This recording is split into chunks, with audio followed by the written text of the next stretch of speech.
நாங்கள் பிரண்டை பொடி, முருங்கைக்கீரை பொடி, பருப்பு பொடி, ரசப்பொடி, சாம்பார் பொடி, மாங்காய் ஊறுகாய், ஹேர் ஆயில் அதாவது தலைக்கு தேய்க்கிற எண்ணெய், 11 பொருட்கள் சேர்த்து இதெல்லாம் காய்ச்சி நாங்கள் எண்ணெய் கொடுத்துட்ருக்குறோம். இந்த பொருளெல்லாம் நாங்கள் கொடுத்துட்ருக்குறோம். நீங்கள் வேணும்னா கீழே வாட்ஸ்அப் நம்பர் கொடுத்துருக்குறோம். அந்த நம்பருக்கு கால் பண்ணி கேட்டு வாங்கிக்கோங்க.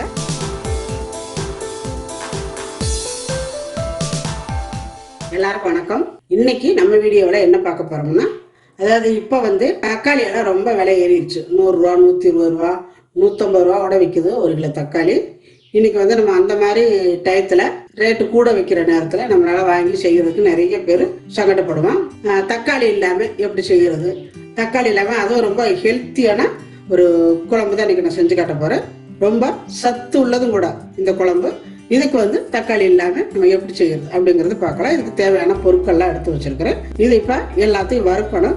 இப்போ அடுப்பத்தை வச்சு விட்டு பாத்திரம் அடுப்பில் வச்சிருக்கிறேன். இதில் கொஞ்சம் கூட நல்லெண்ணெய் விட்டுக்கோங்க.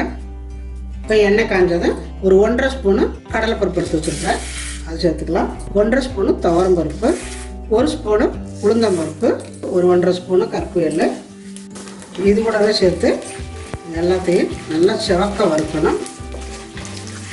உங்களுக்கு காரத்துக்கு தகுந்த வரமிளகா சேர்த்துக்கோங்க. நான் ஒரு 10 வரமிளகா எடுத்துருக்கிறேன், அதையும் சேர்த்துக்கலாம். சேர்த்து நல்லா வதக்கணும்.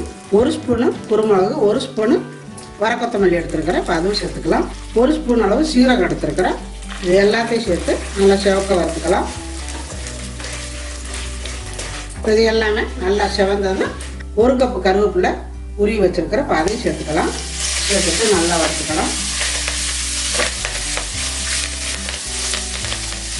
இந்த கருவேப்பிலை நல்லா செவக்க, அதாவது நல்லா மொறுமொறுப்பு தன்மை வர்றாரு வறுத்துக்கணும்.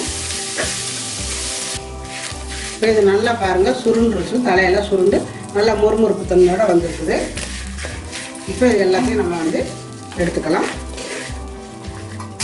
இது ஆறட்டும். அதே பாத்திரத்தை அடுப்பில் இருக்குது. இதுலேயே இன்னும் கொஞ்சம் போல நல்லெண்ணெய் விட்டுக்கலாம். இதுக்கு நல்லெண்ணெய் விட்டு செய்யுங்க, ரொம்ப நல்லது. எண்ணெய் காஞ்சது கொஞ்சம் போல கடுகு உளுந்த பருப்பு, கடுகு வெடிச்சது கொஞ்சம் போல கருவேப்பிலை, ஒரு 100 கிராம் பூண்டு உரிச்சு வச்சுருக்கிறேன், பறிச்சு வச்சுக்கலாம். 100 கிராம் சின்ன வெங்காயம் உரிச்சு 2ஆ வெட்டி வச்சுருக்கிறேன், இப்போ அதையும் சேர்த்துக்கலாம்.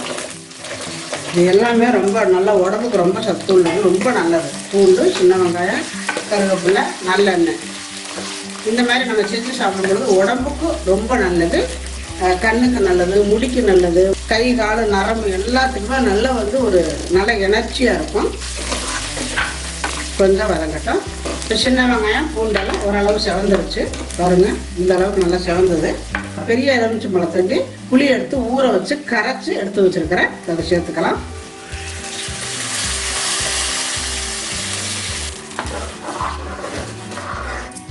உப்பு போட்டுக்கோங்க. இதில் கொஞ்சம் போல மஞ்சத்தூள்,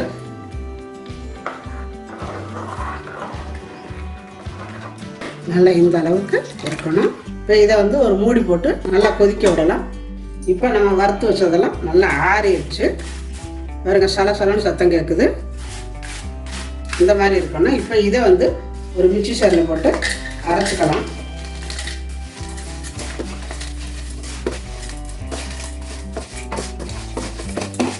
நைஸ் அரைச்சிட்டு வந்தாலாம், தண்ணியெல்லாம் ஊற்றக்கூடாது, இப்படியே தான் அரைக்கணும். அரைச்சிக்கிட்டு வர்றேன். இப்போ அரைச்சி எடுத்து வந்தாச்சு. நல்லா நைஸாக இந்த மாதிரி அரைச்சிருக்கிறேன்.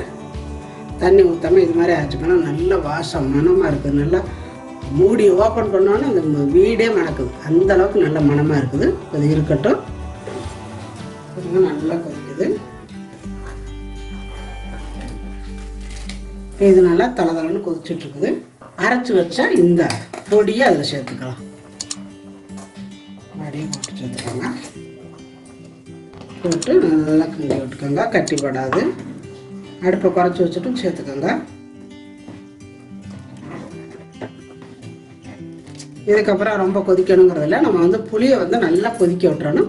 அதுக்கப்புறம் இதை போட்டு சும்மா லைட்டாக ஒரு கொதி வந்தாலே போதும். செம்மையாக இருக்கும் அந்த குழம்பு. எப்படி இருக்குது குழம்பு? வாசம் சூப்பராக இருக்குது. கொஞ்சம் போல் வெல்லம் போட்டுக்கோங்க. இந்த அளவு வெல்லம் போடுறேன். இங்கே வரணும். பொடியெல்லாம் போட்டதுக்கப்புறம் ரொம்ப நேரம் கொதிக்கக்கூடாது, லைட்டாக கொதி வந்தால் போதும். அடுப்பு ஆஃப் பண்ணிக்கோங்க. இப்போ கொஞ்சம் போல் வெல்லம் சேர்த்துருக்கிறேன். உப்பு பத்தலைன்னா பார்த்துட்டு போட்டுக்கோங்க. எனக்கு கரெக்டாக இருக்குது பாருங்கள். இந்த அளவு கெட்டியில் இருக்கணும். கருவேப்பிலை பொடி குழம்பு ரொம்ப அருமையாக இருக்கும். தக்காளி எல்லாம் வேண்டியது இல்லைங்க, செம்மையாக இருக்கும். வாசம் அப்படி இருக்குது பாருங்க. இது வந்து இட்லி தோசை சாப்பாடு எல்லாத்துக்கும் செம்மையாக இருக்கும். ரெடி ஆயிடுச்சு, அவ்வளோதான். இப்போ நம்ம வந்து அடுப்பு ஆஃப் பண்ணிடுவோம். நிறைய பேர் வந்து கருவேப்பிலையை தூக்கி போட்டுறாங்க, நம்ம குழம்புல போடுவோம் தூக்கி போட்டுருவாங்க. இந்த மாதிரி நம்ம பொடி பண்ணி அதை குழம்பு வச்சு கொடுத்தோம்னா இதை யாரும் ஒதுக்குவாங்க? யாருமே ஒதுக்க மாட்டாங்க. அவ்வளோ நல்லது கூட, அவ்வளோ நல்லா இருக்கும். இட்லி தோசை சாப்பாடு சப்பாத்தி புரோட்டா எதுக்கு வேணாலும் நீங்கள் சாப்பிடலாம், ரொம்ப நல்லாயிருக்கு. இது வந்து நீங்கள் அடிக்கடி செஞ்சு சாப்பிடலாம். இதுக்கு ரொம்ப வேலையும் இல்லை, ஈஸியான வேலை தான். நீங்கள் அடிக்கடி உங்கள் வீட்டில் இந்த மாதிரி நீங்கள் உங்கள் குழந்தைகளுக்கு வச்சு கொடுங்க. தலைமுடி கண்ணு காலு கை எல்லாத்துக்கும் நல்ல செந்தானது. கருவேப்பிலை பொடி குழம்பு ரெடி ஆயிடுச்சு, சாப்பாடு ரெடி ஆயிடுச்சு. நான் சாப்பிட போகிறேன். இப்படி ஊற்றி பிசைஞ்சு சாப்பிட்டா அவ்வளோ அருமையாக இருக்கும், நல்லா டேஸ்ட்டாக இருக்குது. நான் சாப்பிட்டேன். இதே மாதிரி நீங்களும் உங்கள் வீட்டில் செஞ்சு கொடுங்க, உங்கள் குழந்தைகளுக்கு. செஞ்சுட்டு எப்படி இருக்குது அப்படிங்கிறத எனக்கு கமெண்ட்டில் சொல்லுங்கள். இந்த வீடியோ பிடிச்சிருந்தா லைக் பண்ணுங்கள், ஷேர் பண்ணுங்கள். செட்டிநாட்டு சமையலுக்கு சப்ஸ்கிரைப் பண்ணுங்கள். நன்றி. வாழ்க வளமுடன்.